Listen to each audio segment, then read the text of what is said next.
Eh bien, Luc, merci. Tu es Luc Kabyle et j'aimerais que tu puisses te présenter pour les personnes qui ne te connaissent pas et présenter un peu ton parcours aussi.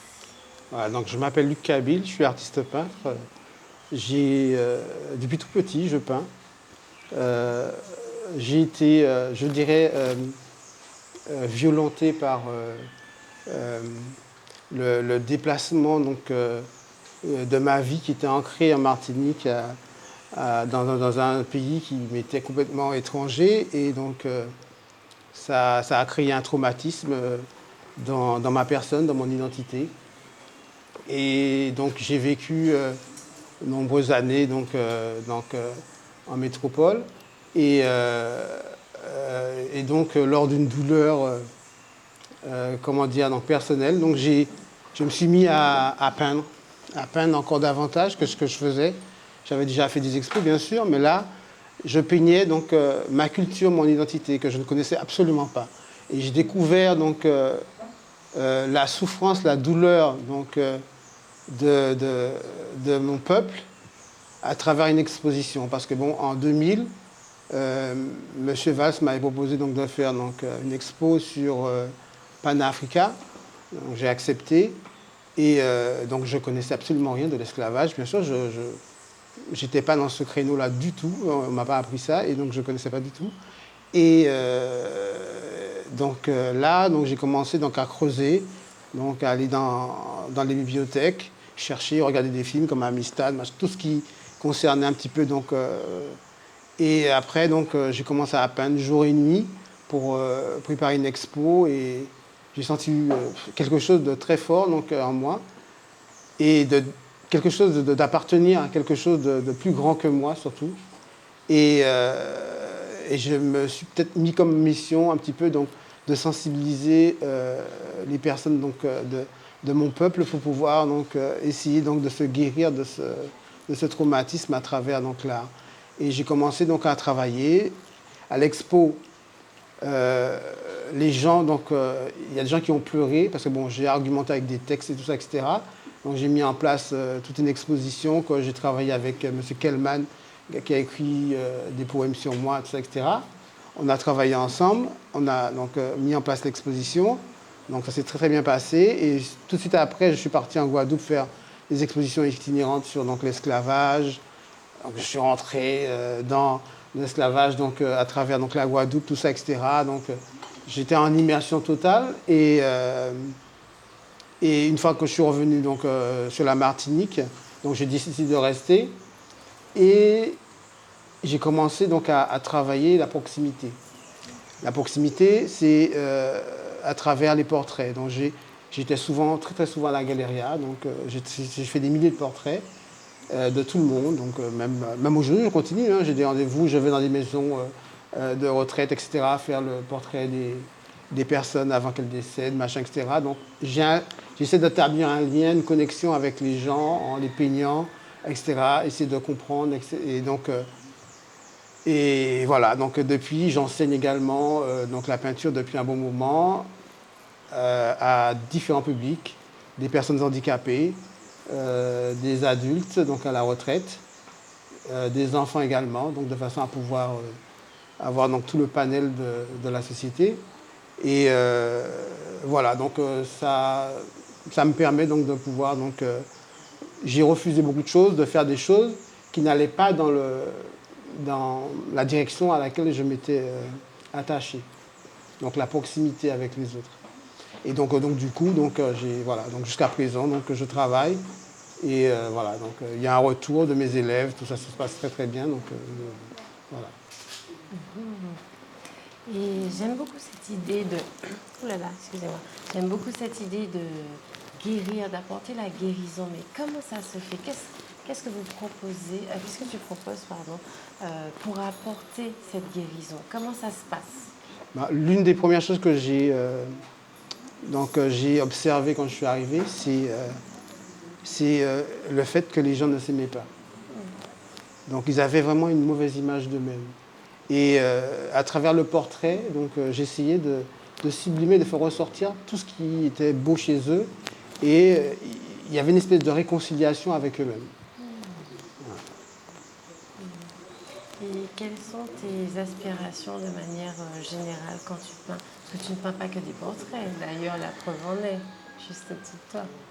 Euh, je suis quelqu'un d'assez énergétique, c'est-à-dire que bon, je travaille avec l'énergie, j'ai besoin d'être...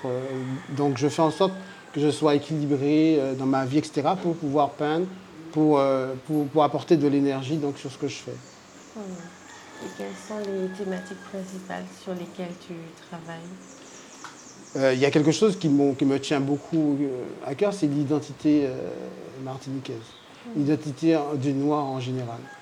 Donc j'ai fait des expos à l'aéroport sur les acteurs noirs, les personnes noires qui ont inventé des choses, etc. Donc tout pour pouvoir un petit peu donc, donner de montrer un petit peu que le noir n'est pas quelque chose de, voilà, de négatif, c'est quelque chose de... C'est des gens qui ont entrepris, qui ont fait des choses, c'est des gens qui sont là, qui existent, qui se battent encore aujourd'hui donc, pour pouvoir donc, établir leur place.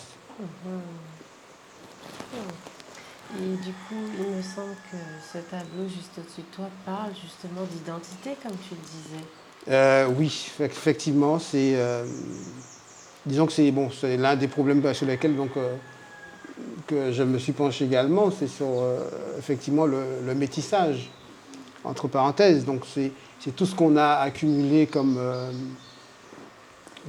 métissage, je dirais, pas seulement physique, mais culturel. Donc le fait donc, de pouvoir s'accaparer une identité qui n'est pas la nôtre et d'être presque obligé de la vivre et donc de savoir qu'est-ce qu'on en fait aujourd'hui avec ça, qu'est-ce qu'on fait avec ça.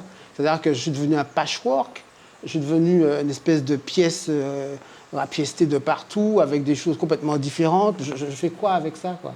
Donc voilà, donc la question c'est d'arriver à trouver donc, une solution pour pouvoir exister à travers tout ça. Donc c'est pour ça que je dis que malgré que bon, j'ai une pièce qui ne m'appartient pas là, donc bon, j'ai quand même une majorité de pièces qui m'appartiennent. Donc cette dominance-là va prendre le dessus pour pouvoir affirmer qui je suis.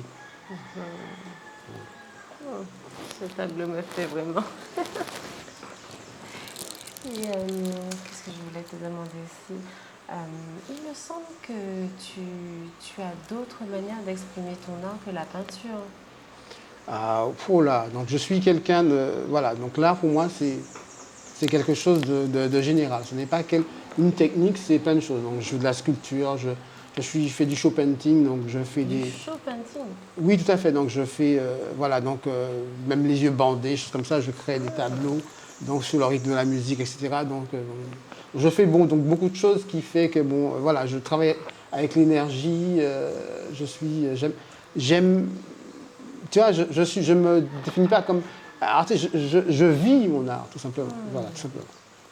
Donc pour toi, c'est un état d'être, c'est ta Oui, philosophie parce de que vie. c'est, pour moi, j'ai beaucoup de respect pour cet art. Pour quelle raison? Parce qu'elle m'a sauvé. Elle m'a sauvé donc de douleurs qui est très très importante que j'ai eues et ça m'a permis d'exorciser justement cette douleur-là.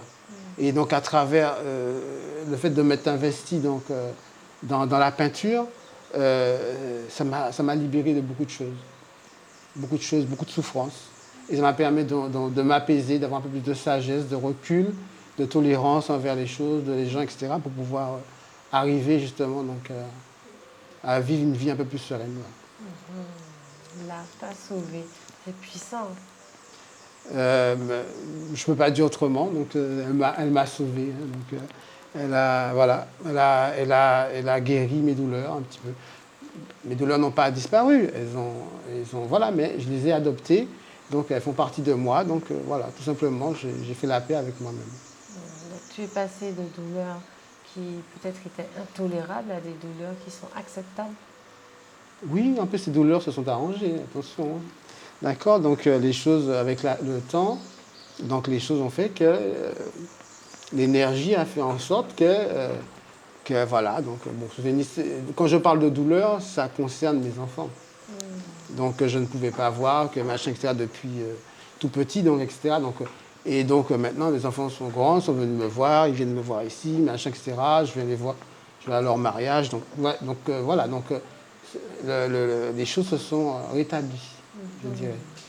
Tout est revenu dans l'ordre. Oui, les choses sont revenues dans l'ordre. Voilà. Merci beaucoup, Luc. Mais de rien. Je ne sais pas si on a fait 5 minutes.